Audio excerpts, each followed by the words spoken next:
ਦਰਸ਼ਕੋ break ਬਾਅਦ ਤੁਹਾਡਾ ਸਭ ਦਾ ਭਰਪੂਰ ਸਵਾਗਤ ਹੈ। ਸੋ ਵਿਊਅਰਸ, ਭਾਰਤ ਦੇ ਹਵਾਲੇ ਨਾਲ ਗੱਲਬਾਤ ਕਰਨ ਜਾ ਰਹੇ ਹਾਂ ਕਿ ਭਾਰਤ ਇਸ ਟਾਈਮ ਆਪਣੇ ਗੁਆਂਢ ਦੇ ਦੇਸ਼ਾਂ ਵਿੱਚ ਪੂਰੀ ਤਰ੍ਹਾਂ ਅਲੱਗ-ਥਲੱਗ ਹੋ ਰਿਹਾ ਹੈ। SCO ਮੁਲਕਾਂ ਦੀ ਮੀਟਿੰਗ ਵਿੱਚ 7 ਦੇਸ਼ਾਂ ਨੇ ਚੀਨ ਦੇ ਬੈਲਟ ਐਂਡ ਰੋਡ ਇਨੀਸ਼ੀਏਟਿਵ ਦੀ ਹਮਾਇਤ ਕੀਤੀ ਹੈ, ਜਦੋਂ ਕਿ ਇਕੱਲੇ ਭਾਰਤ ਨੇ ਇਸ ਦਾ ਵਿਰੋਧ ਕੀਤਾ ਹੈ। ਸੋ ਇਸ ਬਾਰੇ ਆਪਾਂ ਗੱਲਬਾਤ ਕਰਨ ਜਾ ਰਹੇ ਹਾਂ। ਸੋ ਅਸੀਂ ਚਾਹਾਂਗੇ ਕਿ ਤੁਸੀਂ ਨਾਲ ਇਸੇ ਤਰ੍ਹਾਂ ਬਣੇ ਰਹਿਣਾ। ਦੇਖਣ ਸੁਣਨੇ ਲਿਖਣ ਲਈ ਤੁਹਾਡਾ ਸਭ ਦਾ ਬਹੁਤ-ਬਹੁਤ ਧੰਨਵਾਦ ਜੀ। ਡਾਕਟਰ ਸਾਹਿਬ ਕੀ ਵਿਚਾਰ ਹਨ?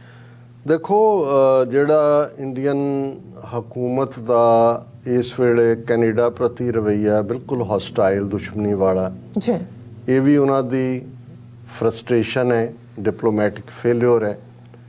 ਕਿਉਂਕਿ ਯੂਕਰੇਨ ਰੂਸ ਦੇ ਮੁੱਦੇ ਦੇ ਉੱਤੇ ਜਿਵੇਂ ਇੱਕੋ ਵੇਲੇ ਭਾਰਤ ਨੇ 2 ਬੇੜੀਆਂ 'ਚ ਸਵਾਰ ਹੋਣਾ ਚਾਹਿਆ, ਉਸ ਦਾ ਨਤੀਜਾ ਹੈ ਕਿ ਨਾ ਇਧਰ ਕੇ ਰਹੇ ਨਾ ਉਧਰ ਕੇ ਰਹੇ। ਅਮਰੀਕਾ ਨੇ ਵੀ ਬਾਂਹ ਮਰੋੜੀ, ਉਧਰ ਰੂਸ ਦੇ ਨਾਲ ਵੀ ਜਦੋਂ ਜਾਂਦੇ ਨੇ ਹੁਣ ਪਿਛਲੇ ਦਿਨਾਂ 'ਚ ਵੀ, ਔਰ ਉਹ ਭਾਵੇਂ ਪਿੱਠ ਵੀ ਥਾਪੜ ਦਿੰਦਾ ਰੂਸ ਦਾ। ਉਹਨੇ ਮੋਦੀ ਨੂੰ ਵੀ ਕਿਹਾ ਬਹੁਤ ਵੱਡਾ ਪੈਟਰੀਓਟ ਹੈ, ਦੇਸ਼ ਭਗਤ ਹੈ, ਪਰ ਉਹ ਵੀ ਦੇਖ ਰਹੇ ਨੇ ਕਿ ਭਾਈ ਇਹਨਾਂ ਦਾ ਅਸਲ ਰੂਪ ਰੰਗ ਕੀ ਹੈ। ਅਮਰੀਕਾ ਵੀ ਬੇਸ਼ੱਕ ਹਾਲ ਦੀ ਘੜੀ ਬਾਈਡਨ ਐਡਮਿਨਿਸਟ੍ਰੇਸ਼ਨ 'ਚ ਵੜੇ ਹੋਏ ਨੇ ਹਿੰਦੂਤਵੀ ਵੀ, ਔਰ ਵਿਦਨ ਇੱਕ ਕਮਜ਼ੋਰ ਪ੍ਰੈਜ਼ੀਡੈਂਟ ਸਾਬਤ ਹੋ ਰਿਹਾ, ਲੇਕਿਨ ਅਲਟੀਮੇਟਲੀ ਅਮਰੀਕਨਾਂ ਦੀ ਟੋਟਲ ਫਰਸਟ੍ਰੇਸ਼ਨ ਹੋਏਗੀ। ਔਰ ਫਿਰ ਉਹ ਜਿਵੇਂ ਕਾਊਬॉय ਟੈਕਸਨ ਕਰੈਕਟਰ ਹੈਗਾ ਅਮਰੀਕਨਾਂ ਦਾ, ਫਿਰ ਇਹਨਾਂ ਨੂੰ ਚੰਗਾ ਛਿੱਤਰਪੋਲਾ ਕਰਨਗੇ। ਹਾਲ ਦੀ ਘੜੀ ਤਾਂ ਉਹ ਅਬਜ਼ਰਵ ਵੀ ਕਰ ਰਹੇ ਨੇ ਉਸ ਸਾਰਿਆਂ ਨੂੰ। ਔਰ ਈਵਨ ਗੁਆਂਢ ਦੇ ਵਿੱਚ ਅਕਸਰ ਆਮ ਜਿਹੜੀ ਫੋਕ ਵਿਜ਼ਡਮ ਹੈ ਉਹ ਕਹਿੰਦੇ ਨੇ ਕਿ ਭਾਈ ਰਿਸ਼ਤੇਦਾਰ ਨੇ ਤਾਂ ਪਹੁੰਚਦਿਆਂ ਪਹੁੰਚਣਾ ਹੁੰਦਾ ਹੈ, ਗੁਆਂਢੀ ਤੁਹਾਡਾ ਜਿਹੜਾ ਉਹ ਸਭ ਤੋਂ ਪਹਿਲਾਂ ਪਹੁੰਚਦਾ ਹੈ। ਇਸ ਲਈ ਭਾਵੇਂ ਕ੍ਰਿਸਚੀਅਨਿਟੀ ਦੀ ਤਾਂ ਉਹਨਾਂ ਦੇ ਜਿਹੜੇ ਉਪਦੇਸ਼ ਨੇ ਉਹਨਾਂ ਦੇ ਵਿੱਚ ਇੱਕ ਇਹ ਹੈ ਕਿ ਲਵ ਦਾ ਹੀ ਨੇਬਰ, ਆਪਣੇ ਗੁਆਂਢੀ ਨੂੰ ਪਿਆਰ ਕਰੋ। ਲੇਕਿਨ ਭਾਰਤ ਦਾ ਆਪਣੇ ਇਮੀਡੀਏਟ ਗੁਆਂਢ ਦੇ ਨਾਲ ਤਾਂ ਪਾਕਿਸਤਾਨ ਨਾਲ, ਸ੍ਰੀਲੰਕਾ ਨਾਲ, ਔਰ ਈਵਨ ਹੁਣ ਨੇਪਾਲ ਨਾਲ ਜਾਂ ਚਾਈਨਾ ਨਾਲ ਤਾਂ ਜੋ ਵਰਤਾਰਾ ਸੀ ਹੈ ਜਾਂ ਹੋਏਗਾ ਉਹ ਤਾਂ ਹੈ ਹੀ ਹੈ। ਲੇਕਿਨ ਇੱਕ ਪਾਸੇ ਭਾਰਤ ਇਹ ਵੀ ਦੇਖਦਾ ਹੈ ਵੀ ਦੁਨੀਆ ਦੇ ਵਿੱਚ ਜਿਹੜੇ ਇਕਨੋਮਿਕਲ ਫੋਰਮ ਜਾਂ ਇਕਨੋਮਿਕ ਫੋਰਮ ਕ੍ਰੀਏਟ ਕੀਤੇ ਜਾਂਦੇ ਨੇ, ਉਹਨਾਂ ਦਾ ਜੇ ਤੁਸੀਂ ਹਿੱਸਾ ਨਹੀਂ ਬਣਦੇ ਤੇ ਤੁਸੀਂ ਲੂਜ਼ ਕਰਦੇ ਹੋ ਫਾਈਨੈਂਸ਼ੀਅਲੀ, ਕਿਉਂਕਿ ਅਲਟੀਮੇਟਲੀ ਫੋਰਨ ਐਕਸਚੇਂਜ ਔਰ ਤੁਹਾਡਾ ਕਾਰੋਬਾਰ, ਐਕਸਪੋਰਟ ਔਰ ਇੰਪੋਰਟ, ਉਹ ਸਾਰਾ ਕੁਝ ਉਹਦੇ ਨਾਲ ਜੁੜਿਆ ਹੁੰਦਾ ਹੈ। ਔਰ ਬਹੁਤ ਸਾਰੇ ਯੂਰਪ ਵਾਲਿਆਂ ਨੇ ਤਾਂ ਆਪਣਾ G7 G20 ਆਪਣੇ ਢੰਗ ਤਰੀਕੇ ਬਣਾਏ। ਚਾਈਨਾ ਜਿਹੜਾ ਕਿ $15 ਟ੍ਰਿਲੀਅਨ ਦੀ ਇਕੋਨਮੀ ਵਾਲਾ ਮੁਲਕ ਹੈ, ਔਰ ਇਸ ਵੇਲੇ ਉਹ ਅਮਰੀਕਾ ਦੇ ਨਾਲ ਮਿਲੀਟੈਰਲੀ ਵੀ ਔਰ ਇਕਨੋਮਿਕਲੀ ਵੀ, ਅਮਰੀਕਾ ਦੀ $22-23 ਟ੍ਰਿਲੀਅਨ ਦੀ ਇਕੋਨਮੀ ਹੈ, ਸੋ ਉਹਦੇ ਨਾਲ ਪੂਰਾ ਕੰਪੀਟੀਸ਼ਨ 'ਚ ਹੈ। ਸੋ ਉਹਨਾਂ ਨੇ ਇਹ ਦੇਖਦੇ ਆ ਕਿ ਜਿਹੜੀਆਂ ਇੰਟਰਨੈਸ਼ਨਲ ਇੰਸਟੀਚਿਊਟਸ ਨੇ, ਵਰਲਡ ਬੈਂਕ ਜਾਂ IMF, ਉਹਦੇ 'ਚ ਜ਼ਾਹਰ ਹੈ ਅਮਰੀਕਾ ਡੋਮੀਨੇਟ ਕਰਦਾ। ਉਹਨਾਂ ਨੇ ਆਪਣੀਆਂ ਫਾਈਨੈਂਸ਼ੀਅਲ ਇੰਸਟੀਚਿਊਸ਼ਨਸ ਵੀ ਡਿਵੈਲਪ ਕੀਤੀਆਂ, ਔਰ ਉਹਦੇ 'ਚ ਏਸ਼ੀਅਨ ਡਿਵੈਲਪਮੈਂਟ ਬੈਂਕ ਇੱਕ ਵੱਡਾ ਜਿਹੜਾ ਉਹਨਾਂ ਦਾ ਪ੍ਰੋਜੈਕਟ ਹੈ।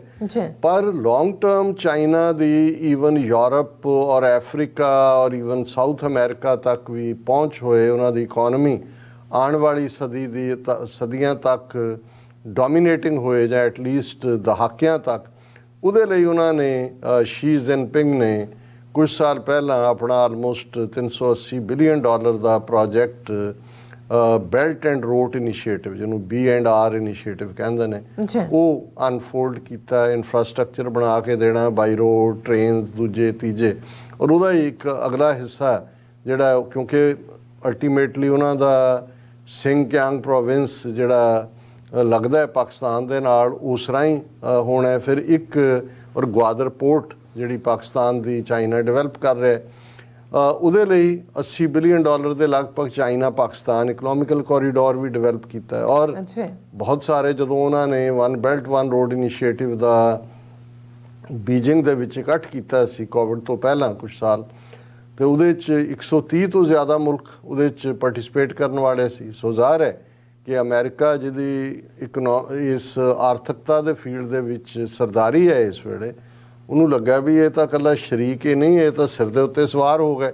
ਔਰ ਅਸੀਂ ਦੇਖਦੇ ਹਾਂ ਵੀ ਫਿਰ ਕਿਵੇਂ ਅਮਰੀਕਾ ਦੇ ਓਬਾਮਾ ਐਡਮਿਨਿਸਟ੍ਰੇਸ਼ਨ ਤੋਂ ਹੀ ਲੈ ਕੇ ਟਰੰਪ ਵੇਲੇ ਉਹ ਹੋਰ ਤਿੱਖਾ ਹੋਇਆ, ਬਾਈਡਨ ਵੀ ਉਹਨੂੰ ਜਾਰੀ ਰੱਖ ਰਿਹਾ।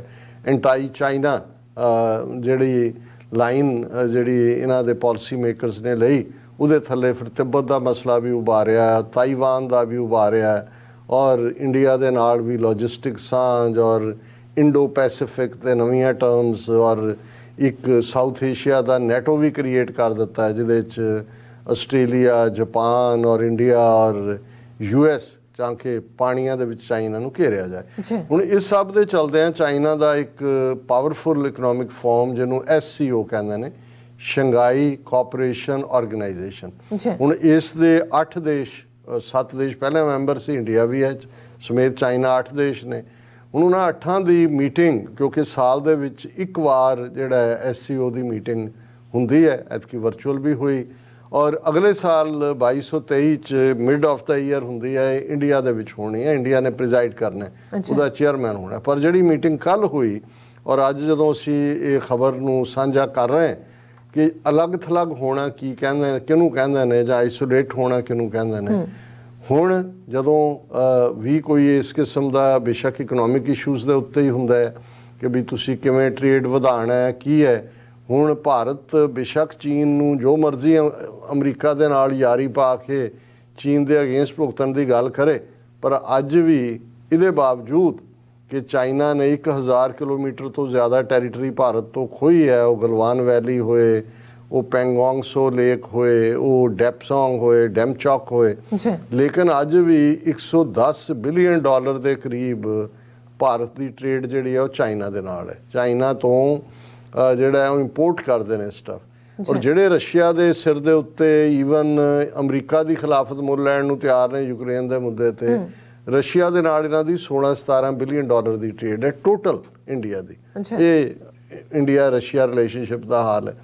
ਹੁਣ ਇਸ ਸਾਰੇ 'ਚ ਜਦੋਂ ਇਹਨਾਂ ਦੀ SCO ਮੀਟ ਹੋਈ, ਜ਼ਾਹਰ ਹੈ ਫਾਈਨਲ 'ਚ ਇੱਕ ਸਟੇਟਮੈਂਟ ਦਿੱਤੀ ਜਾਂਦੀ ਔਰ ਇਹਦੇ 'ਚ ਸਾਰੇ ਹੀ ਮੁਲਕਾਂ ਨੇ ਜਿਨ੍ਹਾਂ 'ਚ ਰਸ਼ੀਆ, ਚਾਈਨਾ, ਕਿਉਂਕਿ ਰਸ਼ੀਆ ਦਾ ਫੋਰਨ ਮਿਨਿਸਟਰ ਸੀ, ਚਾਈਨਾ ਉਹਨਾਂ ਦਾ ਪ੍ਰਾਈਮ ਮਿਨਿਸਟਰ ਸੀ, ਚਾਈਨਾ ਦਾ ਸੀ, ਪਾਕਿਸਤਾਨ ਦਾ ਫੋਰਨ ਮਿਨਿਸਟਰ ਸੀ Bilawal Bhutto, Kazakhstan, Kyrgyzstan, Tajikistan, Uzbekistan.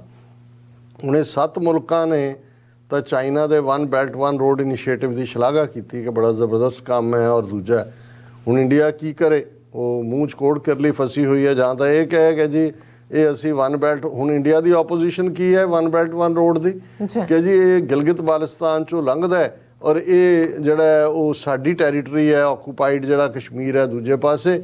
ਔਰ ਉਹਦੇ 'ਚ ਜੈ ਸ਼ੰਕਰ ਨੇ ਮੀਟਿੰਗ 'ਚ ਵੀ ਇਹ ਕਿਹਾ ਕਿ ਆਵਰ ਟੋਟਲ ਜਿਹੜਾ ਸਾਨੂੰ ਜਿਹੜਾ ਮੁਲਕਾਂ ਦੀ ਸੋਵਰਨਿਟੀ ਦਾ ਧਿਆਨ ਰੱਖਣਾ ਚਾਹੀਦਾ ਹੈ। Connectivity project should respect the sovereignty and territorial integrity of member states and respect international law, ਕਿ ਜੀ ਤੁਸੀਂ ਇੰਟਰਨੈਸ਼ਨਲ ਲਾਅ ਦਾ ਰਿਸਪੈਕਟ ਕਰੋ ਔਰ ਇਸ ਲਈ ਅਸੀਂ ਸਪੋਰਟ ਨਹੀਂ ਕਰਦੇ।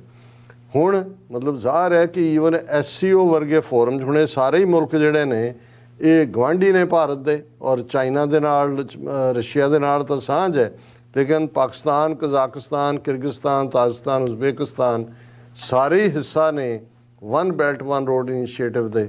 ਸੋ ਇਹ ਭਾਰਤ ਦੀ ਆਈਸੋਲੇਸ਼ਨ ਵੀ ਦੱਸਦਾ ਹੈ ਕਿ ਫੇਲਡ ਫੋਰਨ ਪਾਲਿਸੀ ਦੀ ਵਜ੍ਹਾ ਕਰਕੇ ਕਿਵੇਂ, ਔਰ ਜਦੋਂ ਤੁਸੀਂ ਇੱਕੋ ਵੇਲੇ 2 ਬੇੜੀਆਂ ਤੇ ਪੈਰ ਰੱਖਦੇ ਹੋ ਤੇ ਉਹ ਸਿਆਣੇ ਕਹਿੰਦੇ ਹੁੰਦੇ ਨੇ ਕਿ 2 ਬੇੜੀਆਂ ਤੇ ਪੈਰ ਰੱਖਣ ਵਾਲਾ ਕਦੇ ਪਾਰ ਨਹੀਂ ਲੱਗਦਾ, ਉਹ ਮੰਝ ਦਰਿਆ, ਮੰਝ ਗਿਆ ਵਿਚਕਾਰ ਜਾ ਕੇ ਡੁੱਬਦਾ ਹੀ ਡੁੱਬਦਾ। ਜੀ ਡਾਕਟਰ ਸਾਹਿਬ ਤੁਹਾਡਾ ਬਹੁਤ ਬਹੁਤ ਸ਼ੁਕਰੀਆ। ਸੋ ਲੈਣ ਬ੍ਰੇਕ ਵਿਅਰਸ ਤੁਸੀਂ ਕਿਤੇ ਨਹੀਂ ਜਾਣਾ, ਮਿਲਦੇ ਹਾਂ ਆਫਟਰ ਦਿਸ ਸ਼ਾਰਟ ਬ੍ਰੇਕ।